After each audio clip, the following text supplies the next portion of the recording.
for you? Yeah, I think পিএসএলে ডাক পেলেন Tanzid Tamim, Peshawar জালমিতে ৩ Bangladeshi. Pakistan super লিগে পিএসএলে এবার বাড়ছে বাংলাদেশের ক্রিকেটারদের উপস্থিতি। সদ্য সমাপ্ত বাংলাদেশ পাকিস্তান সিরিজে দুর্দান্ত পারফরম্যান্সের পুরস্কার হিসেবে পিএসএলে দল পেয়েছেন তরুণ ওপেনার তানজিদ হাসান তামিম। আসন্ন আসরে তিনি খেলবেন পেশোয়ার জালমির হয়ে। এর মাধ্যমে এবারের পিএসএলে ষষ্ঠ বাংলাদেশি ক্রিকেটার হিসেবে যুক্ত হলেন তামিম। একই দলে ইতোমধ্যেই জায়গা করে নিয়েছেন নাহিদ রানা ও শরীফুল ইসলাম। ফলে পেশোয়ারে বাংলাদেশি প্রতিনিধিত্ব দাঁড়ালো ৩ জনে। বাংলাদেশ পাকিস্তান সিরিজে তামিমের ব্যাটিং মুগ্ধ করেছিল অনেককেই।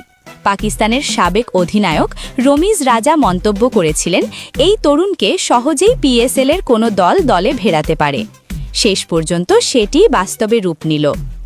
সিরিজটিতে ৩ ম্যাচে ৮৭.৫০ গড়ে ও ১১২ স্ট্রাইক রেটে ১৭৫ রান করেন তামিম।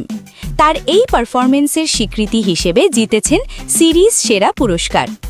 তামিম, নাহিদ ও শরীফুল ছাড়াও এবারের পিএসএলে খেলবেন আরও ৩ বাংলাদেশি ক্রিকেটার। পারভেজ ইমন ও মুস্তাফিজুর রহমান খেলবেন লাহোর কালান্দার্সের হয়ে, আর রিশাদ হোসেন যোগ দিয়েছেন রাওয়ালপিন্ডি দলে। সব মিলিয়ে এবারের পিএসএলে বাংলাদেশি ক্রিকেটারদের উপস্থিতি আগের যে কোনো সময়ের চেয়ে বেশি, যা দেশের ক্রিকেটের জন্য ইতিবাচক বার্তা হিসেবেই দেখছেন বিশ্লেষকরা।